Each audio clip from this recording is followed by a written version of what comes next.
Hi, it's Michael, and I have another Replica airguns video for you today. And we're going to take a look at the Umarex Colt Special Combat. Now, I've been getting a lot of positive feedback on this gun, along with the Dan Wesson Silver and 8-inch Black, and the CZ75 P07 Duty that I brought in recently, and I posted a preview video of those guns, so I'll put the link in here to that preview video. And I did get a lot of comments on all the guns, but it seemed like I got a few more on this one about getting a review in quickly, so I thought I would do this one first. So as you can see, it comes in a nice box. It's not in the plastic bubble wrap. Let's open this up and take a look inside. As you can see, you get your Umarex propaganda here. There's a little bit of a brochure on some of their guns and things. You also get their manual. And you can see that there's actually two versions of this. There's this one with all the tactical gear on it. I don't really like that too much. I like the simplicity of just having the bare naked gun. It looks really nice. All kinds of information inside here for you. And there's your gun inside, of course, and that's what we want to get to. So let's get the gun out of here. Okay, so I'm going to talk quickly about some of the specifications. Now, this is a non-blowback, all metal design with the exception of the plastic grips. It has a working slide. So the slide does go back and lock, which is nice. I also really like the two-tone finishing on this gun. It's actually really beautiful. Now, it uses the 12-gram CO2 cartridges, as do most of these CO2 guns. It uses 4.5mm steel BBs. In the manual it says it holds 19 rounds in the magazine. It's kind of a staggered stack magazine. It's not totally in line. It wouldn't be, I would say, a double stack, but it staggers the BBs. What I found is if you just wiggle the magazine or give it a tap, the BBs will tend to stack a little tighter, and I was successful at easily getting 20 rounds in the magazine with every single load that I did. This gun weighs just over 2 pounds, so it has a nice hefty weight and feel to it. It's also single and double action. So there's your single action and your double action. I'll get that right this time. I think I have action dyslexia. See, I'm going to actually cover single and double action, I believe, in one of my videos, just to sort of explain the difference, because sometimes people get it confused, and I find once in a while I mix them up too.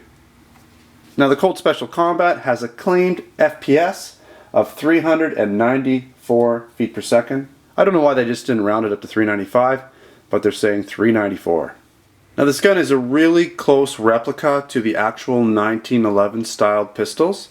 And so what I'm going to do is I'm going to bring an actual 1911 in. The one I have is an Umarex copy of a 1911. There's so many different versions of 1911s out there. But just to give you an idea of the similarity of these two guns, you know, it's really very close. And this one's a 45 auto.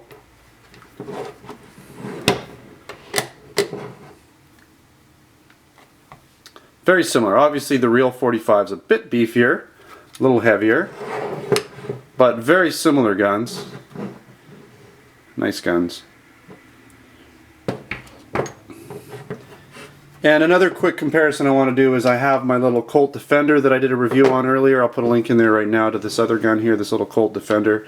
And they're both Umarex products, so there's some similarities. You can see that the actual sights are very similar, but the difference in these sights that I'm going to explain when I explain the actual Colt Special Combat is that the Colt Special Combat has an actual adjustable sight. So we'll take a look at that in a bit. Now again, this gun is made by Umarex, and it's made in Taiwan, and this gun is not brought in by Umarex into North America. It's only distributed overseas. So not very good for us North American folks. Luckily, we've brought a few of these guns in, and we do have them in our Replica airgun store. Now, because we have to import them and ship them in, it does cost a little bit more, so you do pay a bit of a premium for this gun. But I believe it's worth it because it's a nice gun, it's a good shooter, as I'll explain, and the fact that it's fairly unique here in North America. So if you own one, you're probably going to be the only person on your block with one of these guns. So let's take a little bit of a walk around on this gun. On the left side, we have our safety, and it's just on the left side. So when the safety's on, you can't move the slide, can't cock the hammer, you can't pull the trigger. We also have our slide catch. And we also have our magazine release here. And you'll notice it's a full-size dropout metal magazine. And there's where the BBs go in the top. You load from the top. You just pull this down. It's kind of hard to get in there, but you just pull this down. It's a fairly tight spring on this, and you pull it to the side, load from the top. Like I said, you can get 20 rounds in it. Your CO2, of course, goes in here, and then you have the CO2 piercing screw at the bottom.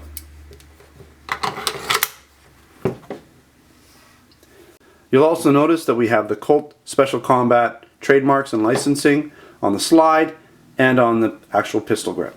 Now on the right side, again, we have the licensing, the trademarks on the slide and the pistol grip.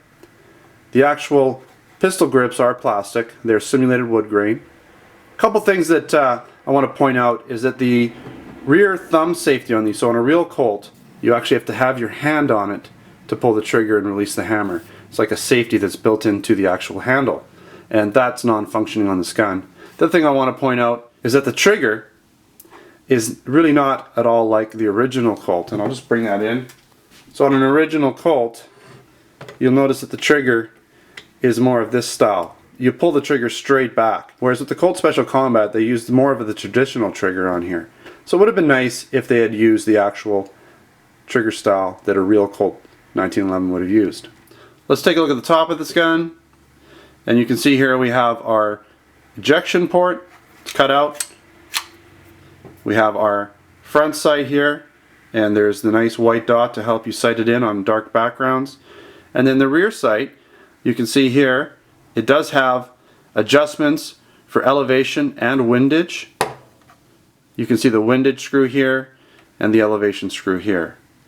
Of course, you've got your hammer for single and double action. Again, on the bottom you have your magazine port,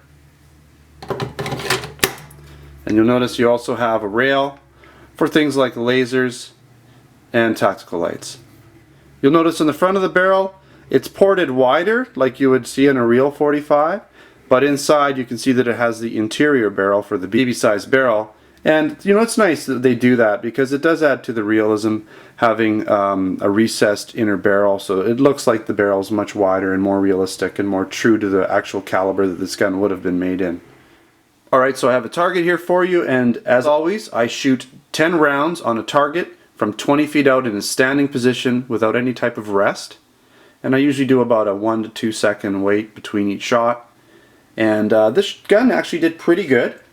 I shot it in single action, and I usually do that when guns offer single action. It's a little easier to shoot them, and I do want to mention the trigger pull on this gun is really nice. Single action is super light. It takes very little pressure to release the hammer in single action, and in double action it's fairly smooth too. So the hammer really isn't a very heavy hammer, allowing for double action trigger pulls to be quite smooth.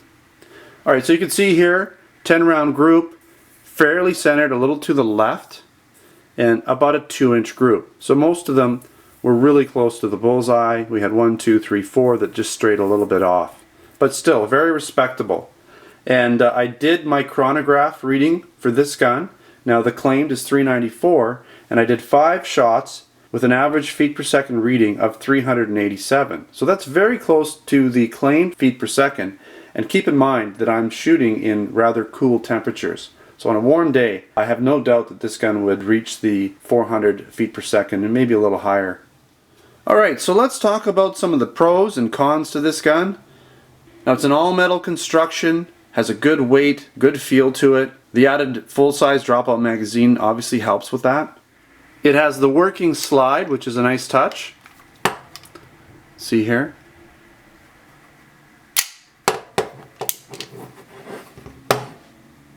It's a great looking gun, has a really nice two-tone finish, so if you're into the cosmetics of some of these guns, you're going to appreciate that with this one. Again, adjustable rear sight is a nice touch. This gun shot just a little to the left, so I could easily adjust it so that it centers for me. Again, I wanted to mention the full-size dropout magazine. Now it doesn't spring out, but it does drop out with gravity. And as mentioned before, this gun has single and double action. And you can even, if you want to, you can either cock the hammer like that, or you can pull the slide back to cock the hammer. Now some of the things that I didn't exactly like about this gun, not a lot, and some of them really aren't the gun's fault, but it's really hard to get this gun in North America, and so you do pay a bit of a premium. Anybody bringing this gun in and reselling it's going to have to import it and pay, you know, a few more extra fees to bring it in, and that costs the person buying it a little bit more at the end of the day. Another thing I didn't like is that the trigger isn't exactly what you would find on a real 1911. So if you're a 1911 shooter, you have a real 1911, you want to purchase this gun as a gun that you can use all year round and shoot in your home or your basement or your backyard, you'd probably appreciate a little bit more if it had the same style trigger as what you're used to shooting on your regular 1911. So that would have been nice. Now the CO2 screw on this gun has the tab instead of a recessed screw. I would have preferred either the Allen key style or even like a regular slot screwdriver type of screw in there. Would have made the actual, you know, magazine look a little bit more realistic instead of having the tab on the bottom. So that's something I would have liked. I don't mind using a tool to tighten my CO2 on the guns that I have. And lastly, it would have been nice to have blowback with this gun, but again, you know, when you have a blowback gun, it does rob a little bit of power and efficiency of your CO2. So that's something to keep in mind. Alright, so that about wraps it up for this tabletop review of the Colt Special Combat. I hope you enjoyed it, and make sure to tune in to some more reviews that I'm going to be doing very shortly on the Dan Wesson 6 and 8 inch revolvers. Some really nice revolvers that I picked up recently, and also the CZ75 P07 Duty. I'm pretty sure I'm going to pump out another review on that one tomorrow, so look forward to that review shortly. And thanks again for tuning in and watching another Replica Airguns video. If you're interested in purchasing one of these pistols, make sure to check out our Replica Airguns website at replicaAirguns.com, where we have some of these fine pistols for sale. Thanks again.